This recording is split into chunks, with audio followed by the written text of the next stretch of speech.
은혜 받으실 하나님 말씀은 요한복음 1장 1절로 5절까지입니다. 말씀에 대해 믿음을 보이라는 제목입니다. 말씀이 육신이 되어 오신 예수께서요, 진리를 받고 올라오실 때 하늘이 열립니다. 그리고 음성이 들리며 이는 내 사랑하는 아들이요 내 기뻐하는 자라. 이 말씀은요, 예수만이 하나님의 사랑이고 예수만이 하나님의 기쁨이라는 하나님의 공식적인 선언입니다. 하나님의 사랑과 하나님의 기쁨 오직 인자에게만 있다. 오직 인자에게서만 하나님의 사랑과 하나님의 기쁨을 볼 수 있고 맛볼 수 있고 가질 수 있다라는 선포이기도 합니다. 변화선상에서도요, 모세가 보입니다. 율법의 대표자인 모세와 선지자의 대표자인 엘리야가 보입니다. 근데 사라져 버립니다. 그리고 진리의 대표이신 인자이신 예수만 남게 됩니다. 그때도 이는 내 사랑하는 아들이요 내 기뻐하는 자라는 음성이 들립니다. 동일하게 선포하시는 겁니다. 율법과 선지자가 나의 기쁨이 될 수 없고 나의 사랑이 될 수 없다. 오직 진리이신 진리만이 나의 사랑이요 나의 기쁨이 된다라고 선언하시는 겁니다. 하나님의 사랑과 하나님의 기쁨은 율법과 선지자에 있지 아니하고 진리에만 있음을 나타내는 하나님의 간섭이십니다. 이때 예수께서 자기를 낮추시고 인자는요, 자기를 낮추신 인자는 아버지로부터 존귀와 영광을 받습니다. 동등됨을 취할 것으로 여기지 아니하시고 자기를 낮춰 오셨을 때 모든 심판의 권세가 아버지께 있었는데, 하나님께 있었는데, 예수께서 아들이 인자가 되심으로 인하여 심판하는 권세를 아들에게 줘버립니다. 심판하는 권세가 그에게 있기 때문에 하나님은 우리를 구원하시되 예수 그리스도에게 속한 자만 구원하시는 거예요. 심판하는 권세가 그에게 있기 때문입니다. 구원하는 권세도 그에게 있기 때문입니다. 하나님 아버지께서 자기의 사랑과 자기의 기쁨으로 정하신 인자를 그리스도를 통해서 우리는 하나님을 보게 되는 것입니다. 오직 예수 그리스도를 통해서만 하나님을 볼 수 있는 유일한 창입니다. 하나님 안에 만유가 들어있고 만유 안에 하늘이 들어있고 우주가 들어있고 지구가 들어있습니다. 그리고 여러분과 내가 있는 것입니다. 예수 그리스도는 하나님을 배울 수 있는 아주 마지막 수단입니다. 처음이자 마지막 수단입니다. 하나님의 나라가 세상에 가까움으로써 세상이 하나님의 아들을 봅니다. 아들을 눈으로 봅니다. 손으로 만져봐 됩니다. 경험하게 됩니다. 근데 믿지 않습니다. 이게 절망이라는 거예요. 눈으로 봤는데도 못 믿어요. 2000년 전의 사람들이 얼마나 악하고 얼마나 패역한지가 보여지는 것이, 전능자가 왔는데, 하나님의 아들이 왔는데 눈으로 봤는데도, 손으로 만져봐 됐는데도 못 믿습니다. 그런데 여러분과 나는 그 이름을 믿음으로 인하여 자녀되는 권세를 얻는 이 놀라운 기적은 한번 따랐습니다. 하나님은 이름으로 섬기는 것이다. 이게 바로 믿음이에요. 눈으로 보는 그 어떤 형상을 만드는 믿음이 아니라 이름을 믿는, 그 이름을 믿는 자에게 구원, 그 이름을 믿는 자에게 자녀되는 권세를, 그 이름을 믿는 자에게 하나님의 후사가 되는 권세가 있다라고 성경은 말씀을 합니다. 하나님의 아들은 영원 전부터 영원까지 하나님이십니다.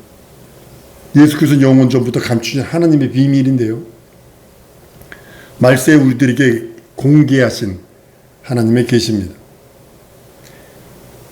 경륜은 아무도 모릅니다. 경륜은요, 여러분 아셔야 됩니다. 경륜은 절대로 하나님만 아는 하나님의 뜻이에요. 경륜이. 근데 섭리는 하나님의 뜻인데 내가 깨달아지는 거예요. 그리고 내가 행할 수 있는 거예요. 인간이. 근데 이 섭리는요, 내가 이루지 못하면 넘어간다니까요, 다른 사람한테.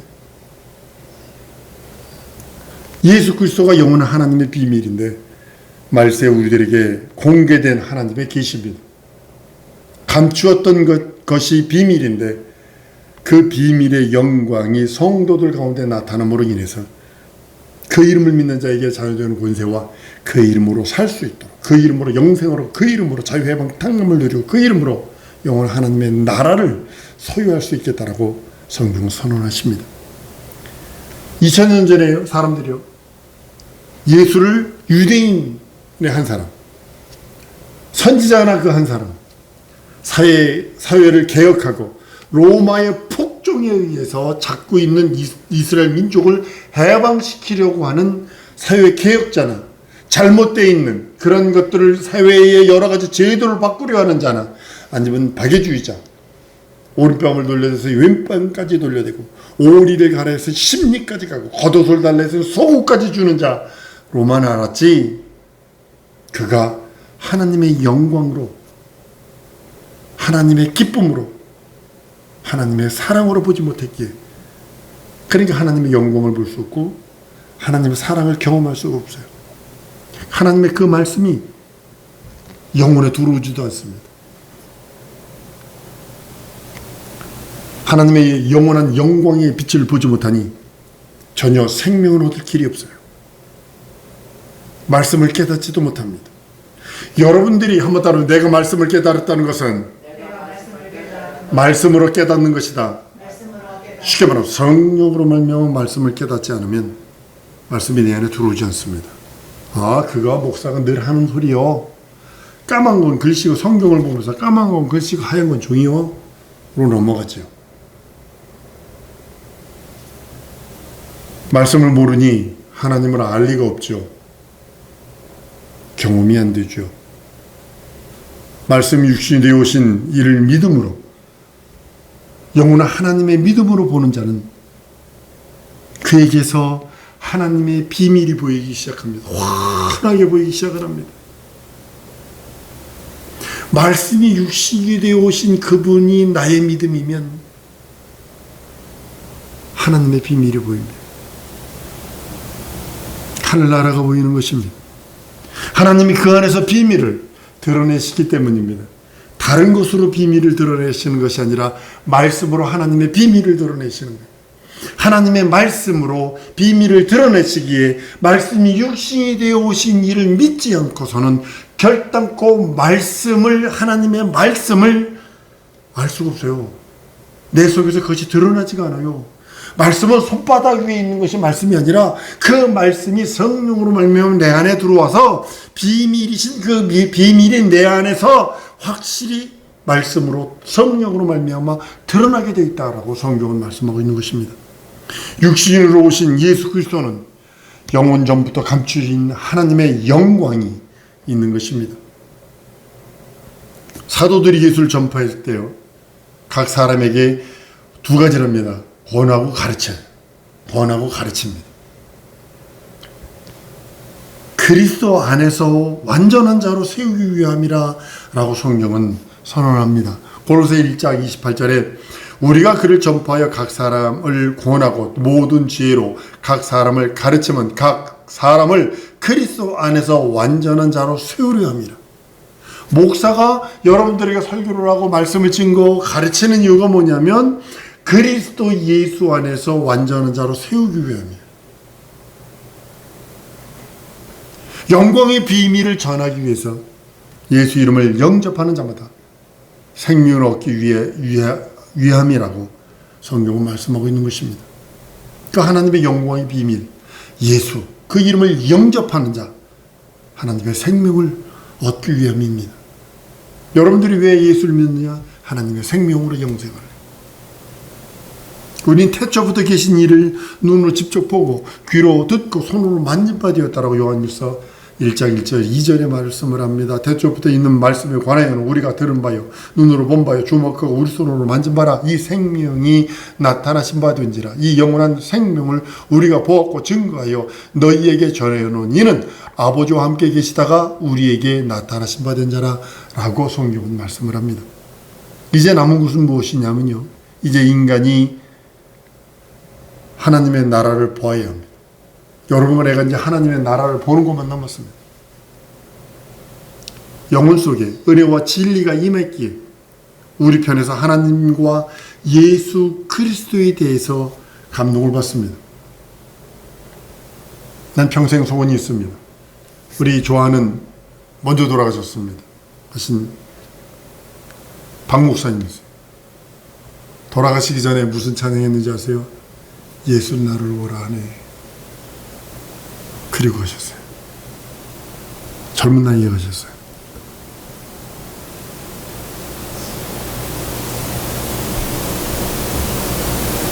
소원은 그건 거야. 예수 내 구주하다 가야지.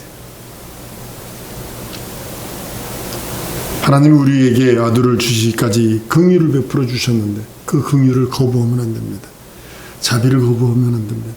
은혜와 온충을 거부하면 안 됩니다. 내 마음은 16인데 내 육체는 60이 넘어서 80이 넘어서 이렇게 되는 거 아닌가요? 내 마음은 16이 아직도. 근데 내 육체는 60이요, 70이요, 80이요 이렇게 돼버리잖아요.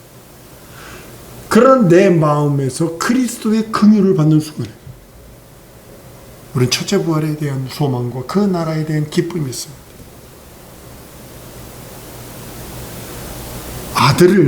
아들은요, 예수는요, 우리를 섬기되 자기 목숨을 대속물로 내놓으시며 섬기십니다.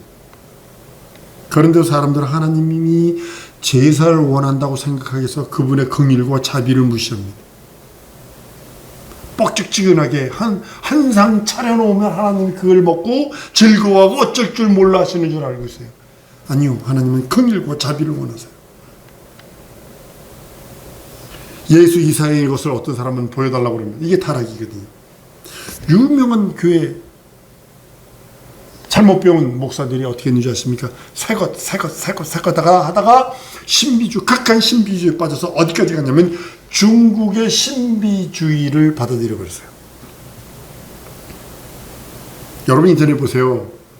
저기 말레이시아나 이쪽 가보면요, 완전히 이렇게 꼬부라진 사람이요, 무당입니다. 기름 뿌려서 잡아당기면 이게 쭉 펴져요.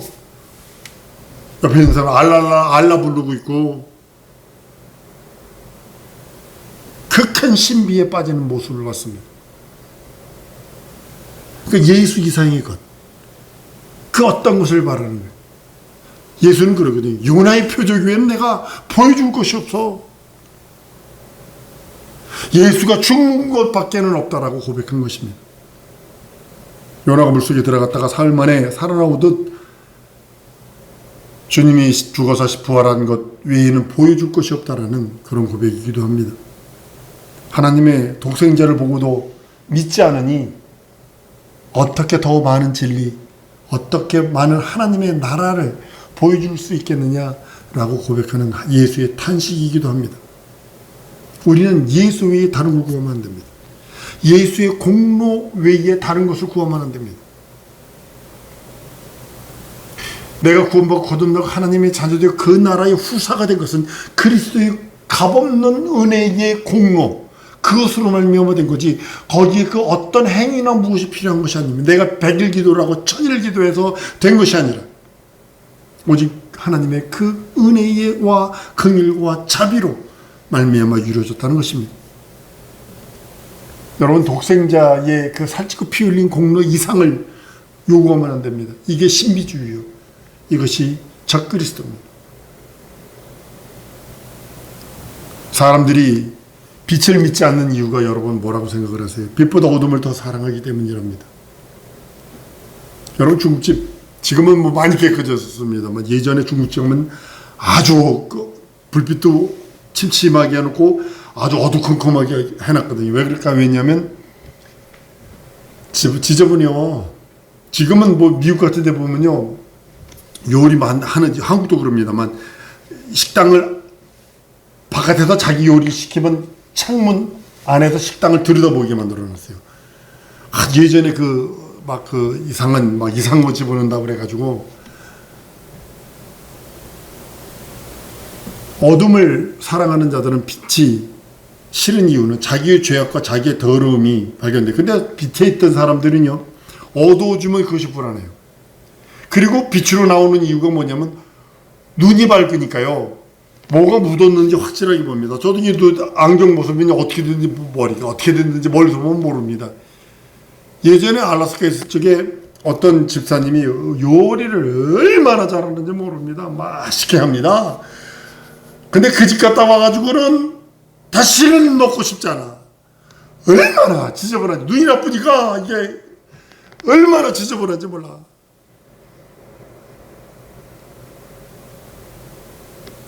성경은 그 행위가 드러날 감이 오라고 그럽니다. 진리로 쫓는 자는 빛 안에서 빛을 사랑합니다. 그 빛 안에서 자기가 발견되기 원합니다. 한번 더 합니다. 나는 진리 빛 안에서 발견되기 원한다. 그래야 더러운 곳 있으면 쓸어버릴 수 있지. 어두운 데 있으면 보이질 않는 게 닦을 길이 없어.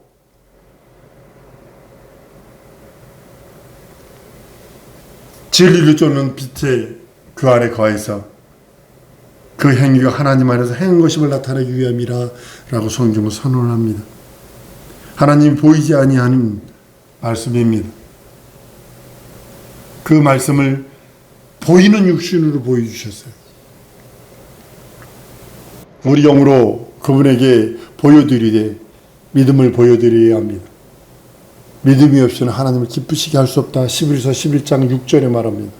하나님을 기쁘시게 할 수 없어요. 믿음이 있어야 하나님의 나라를 볼 수 있거든요. 믿음은 바라는 것들의 실상이고 보지 못하는 것들의 증거라고 히브리서 11장 1절 2절에 선포하는 이유가 바로 거기 있는 것입니다. 하나님은 우리 인생들에게 믿음을 요구하시지 다른 걸 요구하지 않습니다.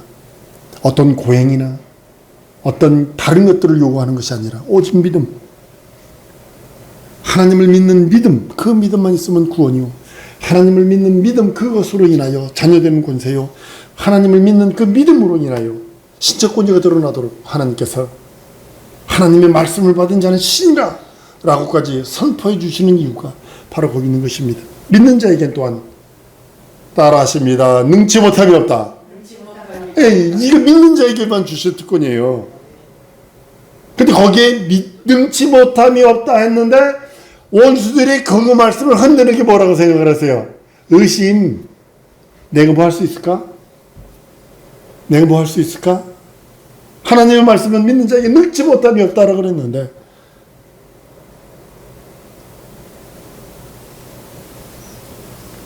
원수는 의심을 집어넣어서 그 믿음을 깨려고 합니다. 요즘 건축하는 거 보니까요, 건축하는데 유리가 이렇게 두꺼워요. 한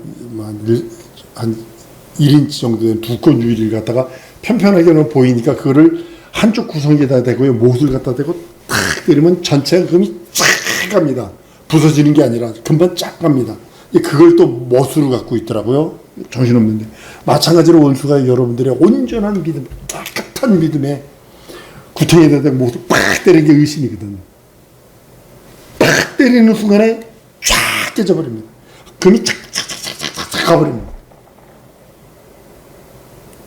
예수를 믿고 그 이름을 영접하면 하나님의 자녀되는 권세를 얻는다고 성경 선언하시고, 우리에게서 하나님이 요구하시는 것은 넌 조용서 받으려면 눈물을 한 바퀴스는 쏟아야 돼 이러지 않으시고, 저기 중동 가면 고난주간이 있습니다. 무슨 노래를 틀어놓고요, 손에다가요 면도칼을 2개를 쥐고 자기 가슴을 때려요. 이렇게 그 면도칼로 가슴을 때리면 여기가 어떻게 되겠어요? 다 파이고 막 그런다고요. 그러면서 뭐 그래 고행이거든요. 그 고행 막 이러면서 그 무슨 노래 나와요. 그럼 머리를 몸도 이래 흔들어가면서 막 이렇게 때려요. 그냥 피가 철철 나고, 저기 저 뭐야 고행하는 저기 신두 저기 가보면, 근데 신두 지역도 그 짓을 하는데 보니까 필리핀 가도 그 짓을 하더군요. 고난 주간에 그냥 막 채찍 만들어가지고 자기 몸을 막 때리면서 갑니다. 그냥 막. 하나님은 우리들에게 그걸 요구하는 게 아니라 네 죄가 사하려면 그렇게 고행해야 돼. 네 죄가 사하려면 회개하려면 눈물을 한 바퀴씩 쏟아야 돼. 이러지 아니하시고 하나님께서는 예수 이름을 믿는 믿음, 간단하게 그것을 주셨어요. 믿음을 요구하세요. 어떤 형상을 믿는 믿음이 아니라 내 마음에 어떤 그 형상을 두어서 그 기도하려면 그 형상은 내 생각 속으로 끄집어 올려가지고 뭐 검은 머리에 굽슬굽슬한 우리의 금발 머리에 뭐 어떤 그런 형상을 만들어 놓고 기도하는 것이 아니라 예수 이름, 그 이름 앞에 예배하고 기도하고 헌신하고 봉사하고 충성하고 그 이름 믿고 의지해서 믿는 자에게 능치 못함이 없다 하신 그 이름, 하나님은 한 번 더 따랐습니다. 하나님은 내게 믿음을 요구하신다. 한 번 더, 하나님은 내게 믿음을 요구하신다. 다른 걸 요구하시는 것이 아니라 믿음을 요구하세요. 그 예수 그리스도의 살찌고 피 흘린 공로를 믿고 의지하는 그 믿음, 그 믿음을 떠나면 아무것도 할 수 없어요. 그냥 땀 흘리면 먹으리라 한 것만 이루어질 수 있습니다. 우리 사랑하는 성도들, 하나님의 요구 방법, 믿음. 믿음은 바라는 것들의 실상이야. 보지 못하는 것이 증거이니 하나님은 내게 믿음을 요구하시고 그 믿음 안에서 모든 걸 이루시길 원하십니다. 우리 기도하십시다. 얼마나 감사해요. 내게 믿음만 요구하시는 것이. 하나님 내게 믿음을, 큰 믿음, 변치 않는 믿음, 썩지 않는 믿음을 주시고 그 믿음으로 마음에 소원들이 있습니다. 바라는 것들의 실상이고 보지 못한 것들의 증거라 있으니 하나님 내게 믿는 자에게 능치 못함이 없다 하셨으니 내가 믿사오니 응답 주시고 내게 믿사오니 하나님 나에게 연약함을 불쌍히 여기셔서 내게 큰 믿음 주시고 하나님 그 소망을 이룰 수 있는 능력과 소망을 이룰 수 있는 믿음을 달라고 우리 다 같이 통성으로 기도하십니다.